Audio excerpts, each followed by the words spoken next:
Hi grade 11s, I'm so glad you could join us once again. Today we are going to look at consolidating your knowledge on trigonometry. So we're going to be looking at a few of the practice questions that you had for homework. So let's get straight into it. Our first question is all about trig graphs. We are asked to sketch the function y is equal to 2 tan 2x for the interval minus 90 and 90 degrees. So x is greater than minus 90 degrees, less than 90 degrees. So it's quite a small interval that we are working with. And we are told that obviously our graph has been changed somewhat. We can see that the value of a is 2. This means that my amplitude is going to be affected, although very important. Remember, in a trig graph, there is no such thing as amplitude. But you have been taught, and in general, you do remember that if there's a value of a, it affects the amplitude. So this is going to affect something about the trig graph, but not amplitudes, because a trig graph doesn't have amplitudes. And then we've got times tan 2x. So that's going to affect the x values. All right, so what effects are we talking about? Well, that's why I've done this for you. Let's look at my normal tan graph. So if I've got y is equal to tan x, there are some key points on this graph. So if we draw the graph from 0 to 360, we have that, and then we have an asymptote at 90, and then we've got another asymptote here at 270. And remember, your asymptotes are lines that the graph is not defined on. So the graph can basically not cut those lines. So we've got an asymptote at 90, we've got an asymptote at 270, and there's some key points on these graphs. So the point 0, tan of 0, will give me a y value of 0. Tan of 45 degrees gives me an answer of 1. And x is equal to 90 is an asymptote, and then we know that tan of 135 degrees will be negative 1, so that's somewhere there. And at 180 degrees, the graph is 0. Of course, this pattern repeats, and then you get another asymptote at 270 degrees, and the graph has a value of 1 at 225 degrees. All right, so that's the general tan graph. Those are points that you should be used to. These are the key points, the base points, if you want to call them that. Okay. What happens if I now multiply the x value by 2? So how does the x value change? Well, obviously 0 times 2 is just going to stay as 0. However, look at this. 45 degrees and 22,5. So I get the same value as the original tan graph when x is a half of its previous value. So when x is 22,5, I sketch the same point that I would have sketched at tan x. So tan of 22,5 times 2. All right, let's just go back there. So if I have a tan in there, tan of 2 times 22,5 gives me tan of 45 degrees, and this is equal to 1. All right. Similarly, your asymptote. Now, if you want an asymptote of x is equal to 90 degrees, because we've got tan of 2x, we're simply going to say, well, my asymptote now, the new asymptote, is going to be at a half of the previous value, because 2 times 45 will give me 90. Similarly, at 67,5, you'll get a value of negative 1, and at 90 degrees, you will get a value of 0. We then multiply all our y values by 2 and see what happens then. So now, instead of you getting a point 45 degrees and 1, because we've multiplied the function by 2 and we've multiplied the x values by 2, we end up plotting a point at 22,5 degrees and 2. So all of your y values have been multiplied by 2. Okay, obviously 0 times 2 is still 0. So when you draw your graph, and if you use a table like this, it's not necessary to do a table, but if you're using something like this to help you, you can then see that when you draw your graph, your asymptotes, remember our graph is drawn between minus 90 and 90, that's the interval we've got to draw the graph on. Your asymptotes are now at minus 45 degrees and 45 degrees. and we can plot points. We can say, well, at 0, 0, the graph still goes through the point 0, 0. At 22, 5, my value of the y value is 2. That's the value of the graph. And at 67, 5, I'm going to plot a value of negative 2. Similarly, at negative 60, 5, I plot a value of positive 2. And at negative 22, 5, I plot a value of negative 2. So basically, you can see that this section, if you know what to do on the positive side, it's simply a reflection onto the other side. All right. So we take these base points and we then draw our trig graph, noting that the asymptotes have changed and noticing also that all our y values have been multiplied by 2. So that will be our function 2 tan 2x. What you can do, guys, and you're welcome to do this, is you can use the function button on your calculator, type in 2 tan 2x, put in some of those base values like 0, 45, 135, and see what the calculator gives you, and then you can use those points as key points for your function. All right. Okay. Now, the next thing I want to talk about is the general solution. So again, this is a huge section in your trig exams. It becomes a huge section because we often battle, and learners often battle with, what do I do in that first step? How do I go from that point of factorizing to getting the actual values of my reference angle? That's the hardest part. So we often make this section bigger than it is in our heads, because remember, general solutions is all about looking at graphs and looking at where the values on that graph, what x values give you the same y values on the graph. All right. So for example, if I'm looking at a sine graph, and we'll just quickly draw it here, if I'm looking at general solutions, and I've just drawn between 0 to 360, but obviously you know these continue infinitely.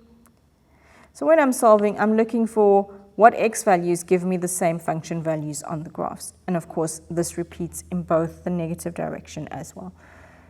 The hardest part, as I said, is to get from here to x is equal to. So how do we get from here to that point? It really depends on the question. If it's a quadratic trinomial, yes, I can show you a method. When it's something like this, it's really just by doing lots and lots of practice that you realize that there's a relationship between sine squared and cos squared that cannot be denied and that we have to use. Whether you choose to change the sine squared or the cos squared is up to you. You will get to the same correct answers at the end if you don't make any careless mistakes. All right. What is the relationship between sine squared and cos squared? I know that sine squared x plus cos squared x is equal to 1. So therefore, 1 minus cos squared x will give me sine squared x, and 1 minus sine squared is cos squared. So what I'm going to do is I'm going to opt for changing everything to sines. So cos squared x is 1 minus sine squared x. And then we multiply the 4 into the bracket and we simplify and we end up with this. So we end up with 5 sine squared x minus 4 is equal to 0. So most learners just struggle in those first 3 steps there. And the only advice I can give you is to do as many examples as you possibly can to see all the different ways these can be expanded and simplified and factorized, etc., etc. Okay.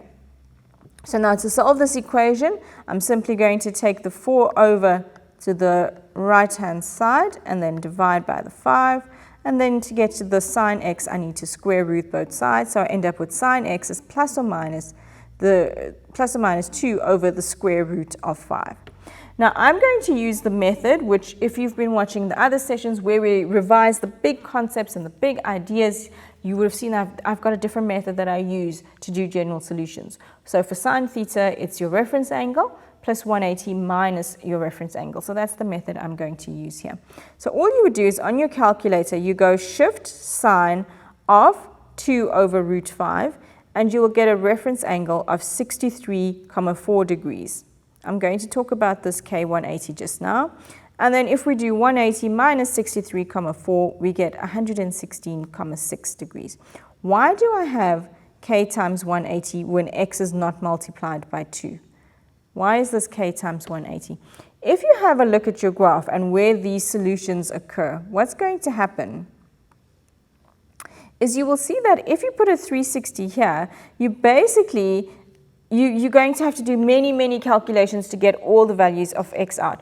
But with the k times 180, the graph repeats a cycle, so therefore you get the same answers coming out without having to have 4 different general solutions where you would have k times 360, k times 360, and so on and so on. So because this graph repeats its pattern like that, these two solutions, x is equal to 63,4 plus k times 180, and x is equal to 116,6 plus k times 180, give you all the answers that you need, because all of your answers here will become multiples of k times 180 plus 63,4, or multiples of 116,6 plus k times 180. And you can test this for yourself. You can put in different values for k, and you will see that the values repeat themselves if you had 360 there. But here you get individual values for x that are correct and that do not unnecessarily repeat themselves. All right, guys, that's all we've got time for in this session. When we come back, we are going to be looking at identities. So do come back. I'll see you just now.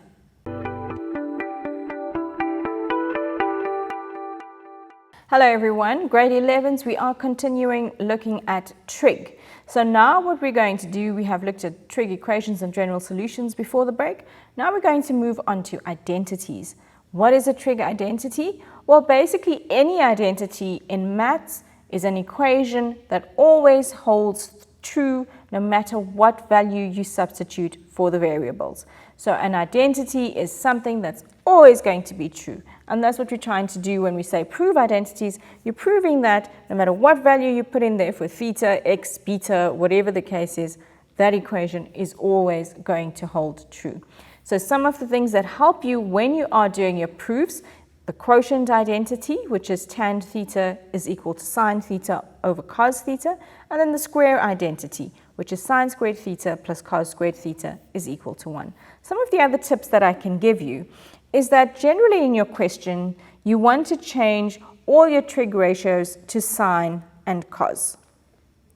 You also want to choose one side of the equation to simplify and show that that is equal to the other side. Now, sometimes it's not possible to just work with one side of the equation. Sometimes you do have to work on both sides of the equation, but this is just a general idea and a general tip. Okay. Usually, it is better to choose the more complicated side to start with and to simplify. All right, and then the other thing that we need to remember when we are working with, let's just get out of that. All right, we cannot seem to get to the next slide. There we go. Some of the other things we need to remember is that sometimes we need to simplify both sides, as I said. Sometimes we also need to remember that a square root sign often indicates that we need to use the square identity. The square identity being the one that I've already mentioned, sine squared theta plus cos squared theta is equal to 1. We can also add to the expression to make simplifying easier. So how do we add? Well, if you see that there's a 1, consider changing it to a sine squared x plus cos squared x if you can't really get anywhere else with it. So if you have something like, say, tan theta plus 1 and you're kind of stuck at that point, consider changing the 1 to sine squared x plus cos squared x and see what happens.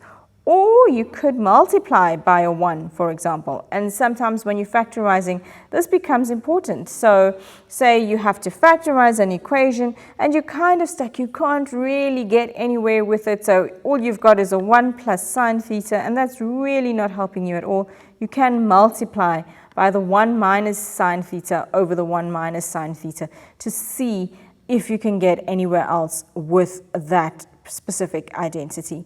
So really though, the question has to be your guide. Each time you look at the question, look at what you've been asked to do, and then decide which method and which tip makes most sense for you. All right. Okay guys, so we're going to move on to the next slide. And this is question 3. We've been asked to prove that sine squared theta minus 1 over tan theta times sine theta minus tan theta is equal to sine theta plus 1 divided by tan theta. So if I look at the tips and the hints that we've given you here, we've said, well, work with the more complicated side. So that tells me I really want to work with this side. Because if I look at the right-hand side, there's not really much more that I can do with that equation. We've got sine theta plus 1 over tan theta. Yes, I can turn tan theta into sine theta over cos theta, but then things are going to be complicated, and I'm going to have to introduce ratios that are not in the question. So my instinct straight away is that we need to work with the left-hand side of the question. Remember, when you set up your proofs, it's important to tell the examiner which side of the equation you are working with. So you'll say left-hand side to show them that you plan to work with the left-hand side.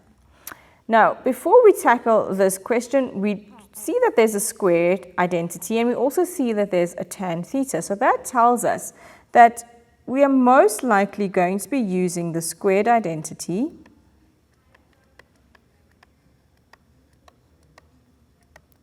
and the quotient identity.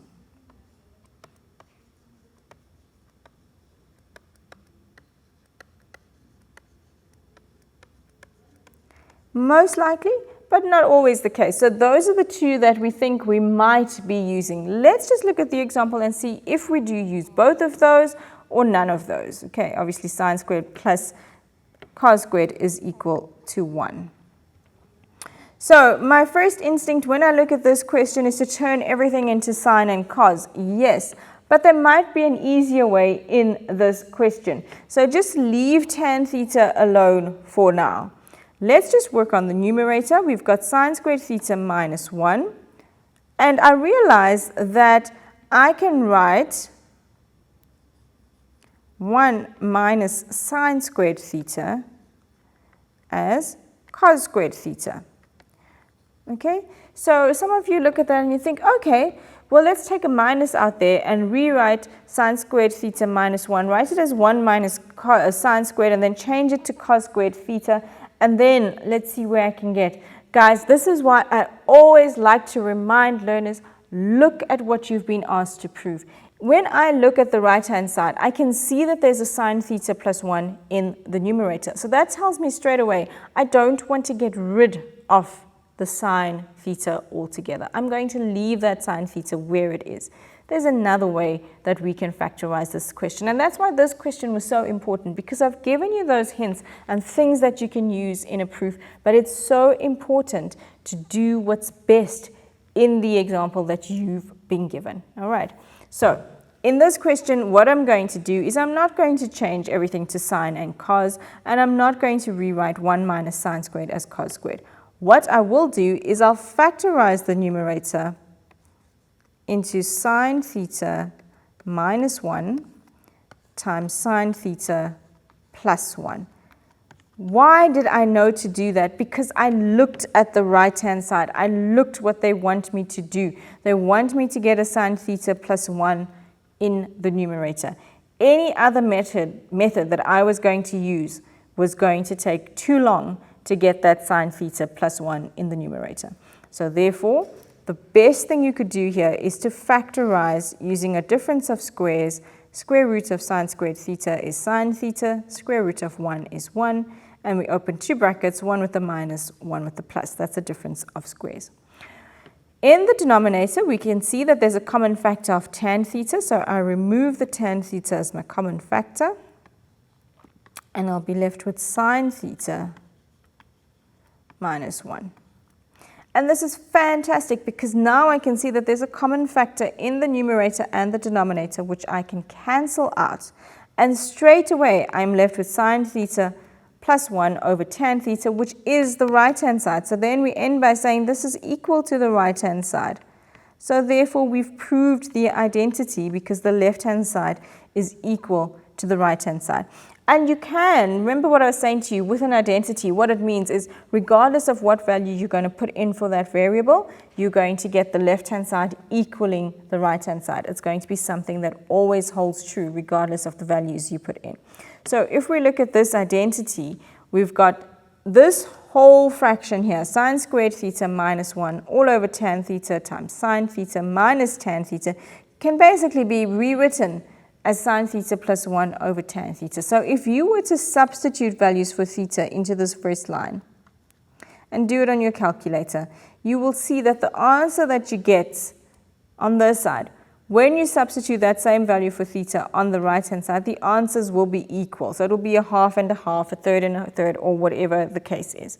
All right, but also, guys, I hope that you saw how easy it is to get caught out into what do we use and what do we change and how do we approach the questions. You've got to let what you've been given guide your steps, okay? So you've got to let the fact that there's sine theta plus 1 in the numerator guide the fact that we decided to factorize the numerator rather than change the numerator to cos squared theta. Because if we did, and I'm sure many of you may have tried that method, if you changed it to cos squared theta, you would have had to do a lot of extra steps and a lot of extra work to get back to sine theta plus 1 over tan theta. And in fact, if you didn't do that, go and prove to yourself why it is the wrong method to use, because it's going to just take you a whole lot of more time to figure out how to get the left-hand side equal to the right-hand side of this equation. So some of the things you do need to remember and that we often use is the fact that tan theta, yes, can be simplified to sine theta over cos theta. However, it depends on your question. You also use the fact that sine squared theta plus cos squared theta is equal to 1. Now with this one, there are several other ways and several other identities that you get from sine squared plus cos squared theta is equal to 1. We also get sine squared theta is equal to 1 minus cos squared theta. And we also get that we can rewrite cos squared theta as 1 minus sine squared theta. And of course, we can always rewrite a 1 if we've been given that. But really, it always just depends on what your question says, on which method you are going to opt for in your exams and tests. All right, guys, that's the time that we have for today. I hope that your identities will make more sense to you now. Until next time, cheers.